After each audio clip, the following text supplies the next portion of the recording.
नमस्कार। मैं अनिल गुप्ता परिवर्तन क्लासेस मगहर के इस ऑफिशियल यूट्यूब चैनल पर सभी छात्रों का स्वागत करता हूं। आज से हम स्टार्ट करेंगे सामान्य अध्ययन श्रृंखला के अंतर्गत सामान्य अध्ययन का पहला विषय भारतीय संविधान। और इसके अंतर्गत आज हम अपना पहला टॉपिक देखेंगे भारतीय संविधान सभा। तो चलिए शुरू करते हैं अपना टॉपिक भारतीय संविधान सभा। भारतीय संविधान सभा। तो सबसे पहले सवाल उठता है कि संविधान क्या है, किसे कहते हैं संविधान। तो संविधान एक लिखित दस्तावेज है। संविधान नियमों एवं कानूनों का एक ऐसा संग्रह है जिसके द्वारा किसी देश का शासन संचालित होता है। हर देश का एक एक लिखित या अलिखित संविधान होता है जिसके माध्यम से उस देश की शासन व्यवस्था को संचालित किया जाता है। उस संविधान के अंतर्गत सरकार और उसके संगठनों की संरचना, शासन के स्वरूप, सरकार के स्वरूप, सरकार की शक्तियों, प्रक्रियाओं और कर्तव्यों तथा उसके साथ साथ नागरिकों के अधिकारों और मौलिक कर्तव्यों का उल्लेख कर दिया जाता है। यानी कहा जाए कि संविधान क्या है, तो संविधान नियमों एवं कानूनों का एक संग्रह है जिसके माध्यम से किसी देश की शासन व्यवस्था का संचालन किया जाता है। सब अगर बात की जाए कि संविधान लिखित होते हैं या अलिखित होते हैं या संविधान कितने प्रकार के होते हैं, तो संविधान दो प्रकार के होते हैं। संविधान दो प्रकार के होते हैं, लिखित संविधान, लिखित संविधान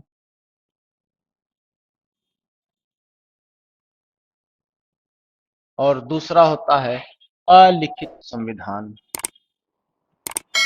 अलिखित संविधान। लिखित संविधान क्या होता है?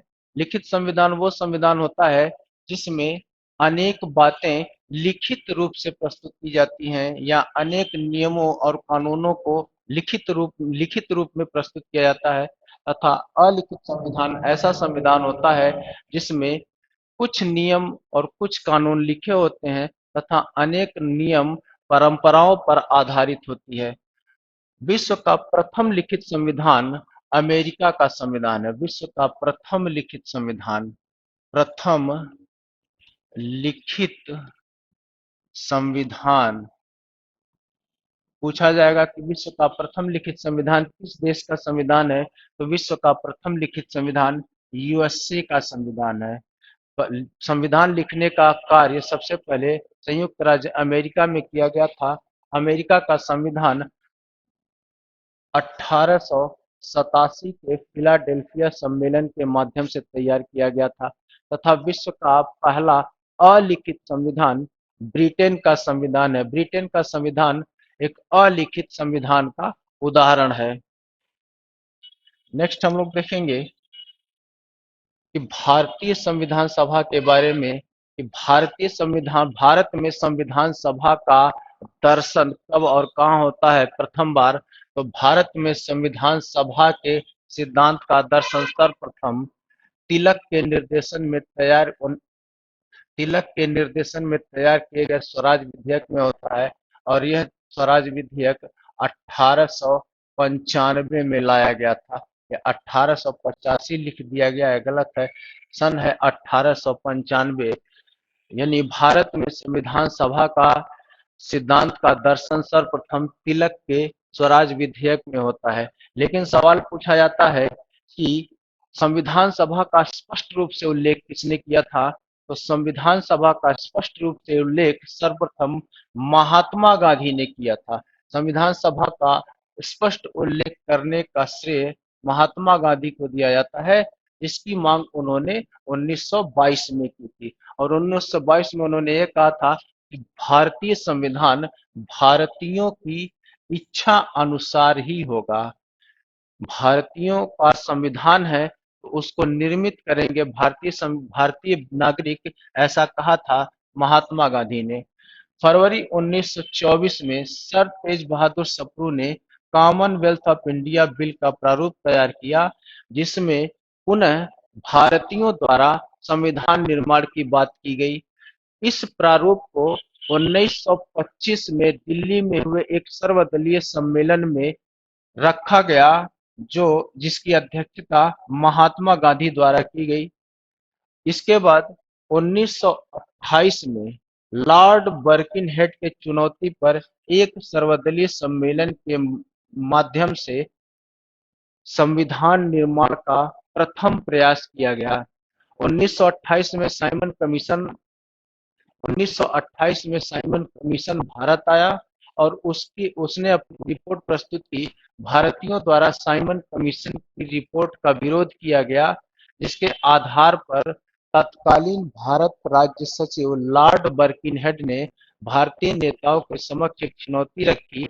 उसमें कहा, यदि भारतीय नेता सक्षम है तो एक ऐसा संविधान बनाकर ब्रिटिश संसद के सामने प्रस्तुत करें जिस पर भारत के सभी राजनीतिक दल सहमत हो।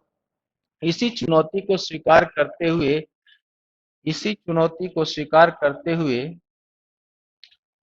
1928 में मोतीलाल नेहरू की अध्यक्षता में एक कमेटी गठित की गई। इसीलिए मोतीलाल नेहरू की अध्यक्षता में गठित कमेटी की रिपोर्ट को ही नेहरू रिपोर्ट कहा जाता है। लेकिन उसमें भी संविधान पर सभी दल एक मत नहीं हुए और संविधान का निर्माण संभव नहीं हुआ। पुनः 1934 में कांग्रेस द्वारा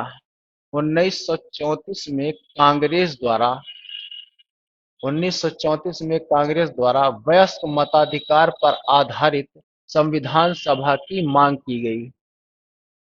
1936 में लखनऊ अधिवेशन, जिसकी अध्यक्षता जवाहरलाल नेहरू ने की थी, उसमें भी वयस्क मताधिकार के माध्यम से संविधान सभा की मांग की गई। समय समय पर भारतीय नेताओं द्वारा संविधान सभा की मांग की जाती, वयस्क मताधिकार पर आधारित संविधान सभा की मांग की जाती रही, लेकिन ब्रिटिश सरकार ने भारतीयों के इस मांग पर कोई ध्यान नहीं दिया। 1939 में शुरू हो जाता है सेकेंड वर्ल्ड वॉर। 1939 में द्वितीय विश्व युद्ध की शुरुआत हो जाती है। इस द्वितीय विश्व युद्ध में जापान की शक्ति में लगातार वृद्धि होती जाती है तथा इंग्लैंड की स्थिति खराब होती जाती है। भारतीयों की सहायता लेने के लिए या युद्ध में भारतीयों की सहायता प्राप्त करने के लिए प्रथम बार ब्रिटिश सरकार ने भारतीयों की मांग पर विचार किया और 1940 में अगस्त ऑफर के माध्यम से ब्रिटिश सरकार द्वारा विश्व युद्ध की समाप्ति के बाद भारतीय संविधान सभा के गठन की मांग को स्वीकार किया गया। जब विश्व युद्ध में इंग्लैंड की स्थिति खराब होने लगी, तब ब्रिटिश सरकार ने भारतीयों का सहयोग प्राप्त करने के लिए उनकी मांगों पर विचार किया और 1940 में अगस्त ऑफर के माध्यम से अगस्त प्रस्ताव प्रस्तुत करके प्रथम बार आधिकारिक तौर पर भारतीय संविधान सभा के गठन की मांग को स्वीकार किया। लेकिन उसने कहा कि इस संविधान सभा का गठन विश्व युद्ध की समाप्ति के बाद ही किया जाएगा। भारतीयों द्वारा इस ऑफर को या इस प्रस्ताव को अस्वीकार कर दिया गया, क्योंकि उसमें दो बातें कही गई थी। एक तो संविधान सभा का गठन विश्व युद्ध की समाप्ति के बाद होगा तथा इसमें कहा गया था कि उस संविधान सभा में मुख्यतया भारतीय सम्मिलित होंगे। मुख्यतया भारतीय सम्मिलित होंगे। भारतीय नेताओं को ये बात समझ में नहीं आई। उनका कहना था कि मुख्यतः भारतीय शामिल होंगे, इसका मतलब है कि भारतीय संविधान सभा में भारतीयों के अलावा अंग्रेज भी शामिल होंगे। इस पर भारतीय नेता सहमत नहीं हुए और इस ऑफर को अस्वीकार कर दिया। विश्व युद्ध में लगातार जापान की जीत होती रही और लगातार ब्रिटेन की स्थिति खराब होती रही। इसके कारण 1942 में क्रिप्स प्रस्ताव के माध्यम से भारतीय संविधान सभा की मांग को एक बार पुनः स्वीकार किया गया और कहा गया कि युद्ध की समाप्ति के पश्चात भारतीय संविधान सभा का गठन किया जाएगा। कांग्रेस तथा लीग दोनों के द्वारा इस प्रस्ताव को अस्वीकार कर दिया गया। इसमें कहा गया था कि युद्ध पुनः वही बात दोहराई गई कि युद्ध की समाप्ति के बाद, जबकि भारतीय नेता ये चाहते थे कि तत्काल वयस्क मताधिकार पर आधारित एक भारतीय संविधान सभा का गठन किया जाए। यह मांग थी कांग्रेस की, लेकिन लीग भारत विभाजन से कम पर सहमत होने वाला नहीं था, इसलिए दोनों ने ही क्रिप्स प्रस्ताव को अस्वीकार कर दिया।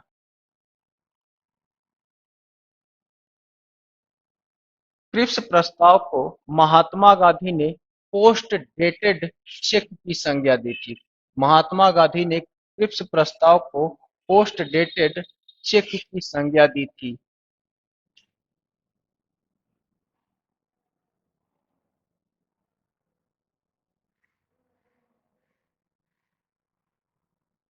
क्रिप्स प्रस्ताव को महात्मा गांधी ने पोस्ट डेटेड चेक या दिवालिया होते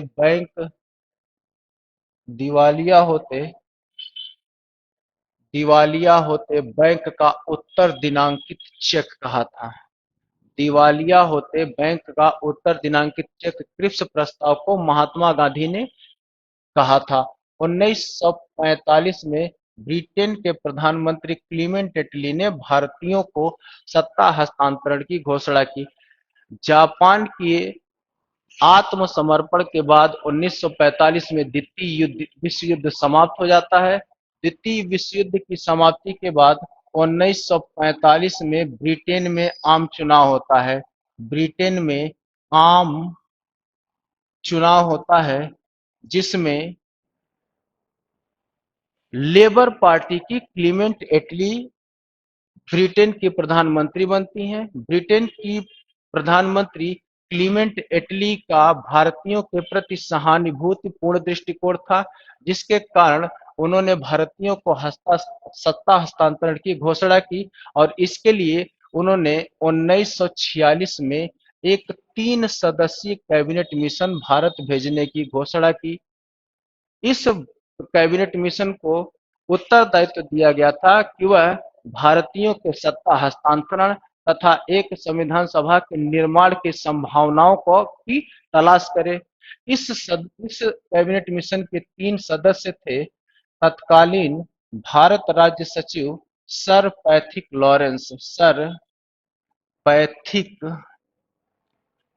लॉरेंस। दूसरे सदस्य थे सर स्टैफोर्ड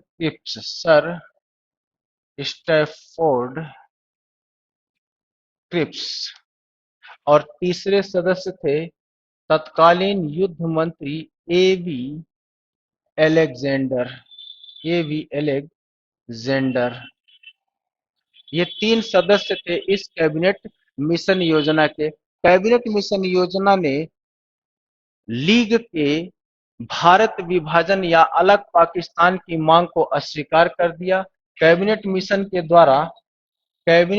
के द्वारा संविधान सभा की कुल सदस्य संख्या 389 निर्धारित की गई थी। संविधान सभा की कुल सदस्य संख्या 389 निर्धारित की गई, जिसमें 292 सदस्य भारतीय रियासतों से भारतीय रियासतों से तथा 4 सदस्य भारतीय रियासतों से तथा 4 सदस्य चीफ कमिश्नरी प्रांत से तथा 93 सदस्य देशी रियासतों से थे। कैबिनेट मिशन योजना के आधार पर 1946 में भारतीय संविधान सभा का गठन किया गया। भारतीय सवाल पूछा जाता है कि भारतीय संविधान सभा का गठन किस योजना के आधार पर हुआ था, तो भारतीय संविधान सभा का गठन कैबिनेट मिशन योजना के आधार पर हुआ था। कैबिनेट मिशन योजना के आधार पर हुआ था। कैबिनेट मिशन योजना के द्वारा संविधान सभा के कुल सदस्य संख्या 389 निर्धारित की गई। कैबिनेट मिशन ने संविधान सभा के सदस्यों की कुल संख्या 389 निर्धारित की, जिसमें से 296 सदस्य भारतीय रियासतों से तथा 93 सदस्य देशी रियासतों से तय किए गए। 389 सदस्यों में से 292 सदस्य भारतीय रियासतों से 4 सदस्य चीफ कमिश्नरी प्रांत से और 93 सदस्य देशी रियासतों से तय किए गए थे। संविधान सभा में प्रतिनिधित्व, अगर पूछा जाएगा कि संविधान सभा में प्रतिनिधित्व किस आधार पर हुआ था, तो संविधान सभा में प्रतिनिधित्व जनसंख्या के आधार पर किया गया था। भारतीय नेताओं की यह मांग थी कि संविधान सभा का गठन वयस्क मताधिकार पर आधारित हो, यानी संविधान सभा के सभी सदस्य प्रत्यक्ष रूप से जनता द्वारा निर्धारित किए जाए। लेकिन कैबिनेट मिशन ने भारतीयों की इस मांग को कि भारतीय संविधान सभा का गठन वयस्क मताधिकार पर आधारित हो, इस मांग को अस्वीकार कर दिया, क्योंकि इस इसके इस प्रक्रिया को अपनाने से भारतीय संविधान सभा के गठन में अनावश्यक देरी होती। इसलिए तय किया गया कि भारतीय संविधान सभा का गठन तत्कालीन प्रांतीय विधानसभाओं के निर्वाचित सदस्यों द्वारा अप्रत्यक्ष रूप से किया जाए। इसलिए भारतीय संविधान सभा का के सदस्यों का निर्वाचन अप्रत्यक्ष रूप से किया गया। भारतीय संविधान सभा में प्रतिनिधित्व जनसंख्या के आधार पर निर्धारित हुआ तथा एक प्रतिनिधि 10 लाख की जनसंख्या को प्रतिनिधित्व करता था। यानी संविधान सभा में एक प्रतिनिधि 10 लाख की जनसंख्या के आधार पर गया। 296 सदस्यों का निर्वाचन किया गया तथा 93 सदस्यों का मनोनयन किया गया। जो 93 सदस्य मनोनीत किए गए थे, ये सभी सदस्य देशी रियासतों के सदस्य थे, जिनका मनोनयन समझौता समिति या वार्ता समिति के द्वारा तय किया जाना था कि इनका मनोनयन या इनका चयन भारतीय संविधान में कहां से किया जाए और किस प्रक्रिया से किया जाए। इसके लिए संविधान सभा द्वारा एक समझौता समिति का गठन किया गया था, जिसे राज्य समिति या वार्ता समिति भी कहा जाता है। उस राज्य समिति या वार्ता समिति को यह निर्धारित करना था कि भारतीय संविधान सभा में देशी रियासतों का प्रतिनिधित्व कैसे हो। बाकी 296 सदस्यों का अप्रत्यक्ष रूप से निर्वाचन हुआ था, जिसमें 292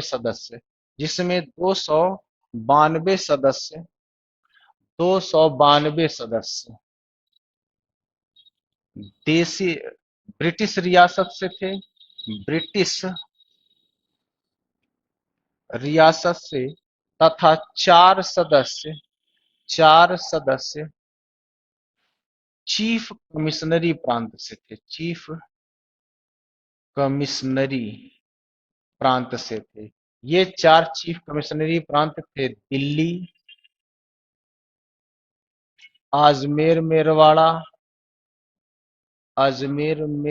मेरवाड़,